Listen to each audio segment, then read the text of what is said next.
आता बघूयात विविध शहरातल्या प्रमुख 9 बातम्या। पूजा खेळकर 14 ऑगस्ट रोजी सुनावणीसाठी गैरहजर, 2 दिवसात हजर राहण्याची केंद्रीय कार्मिक मंत्रालयाची नोटीस। उल्हासनगरमध्ये जलवाहिनी फुटून लाखो लिटर पाणी वाया, जलपुरवठा बंद करून जलवाहिनी दुरुस्त करण्यात आली।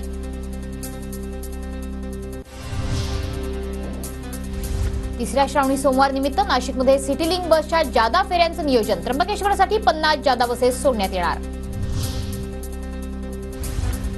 उरणमधील करंजा मच्छीमार बंदराचं लोकार्पण, करंजा मच्छीमार बंदरामुळे मुंबईतील 70% व्यवसायावर परिणाम, करंजा बंदरातून भविष्यात निर्यातीलाही मोठी चालना मिळणार।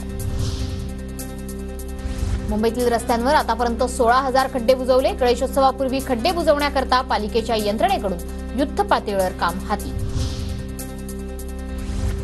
एमपीएससी पूर्व परीक्षेची तारीख बदलण्यास आयोगाचा स्पष्ट नकार, राज्यातील लाखो विद्यार्थी आयबीपीएस परीक्षेला मुकणार, एमपीएससी आणि आयबीपीएस क्लर्क परीक्षा 18 ऑगस्ट रोजी होणार। लातूरमध्ये डॉक्टरांच्या संघटनांचा कॅन्डल मार्च, कोलकातामध्ये महिला डॉक्टरवर झालेल्या हत्या आणि अत्याचाराच्या घटनेचा निषेध, डॉक्टर संपावर। परळीच्या वैद्यनाथ इन्स्टिट्यूट ऑफ नर्सिंग कॉलेजचे परळी तहसील कार्यालयावर मोर्चा, कोलकाता घटनेच्या निषेधार्थ हा मोर्चा काढण्यात आला। बुलढाण्याच्या देऊळगाव राजा येथील डॉक्टर असोसिएशनचाही निषेध मोर्चा, कोलकातामधील महिला डॉक्टरवर झालेल्या अत्याचाराच्या निषेधार्थ आंदोलन।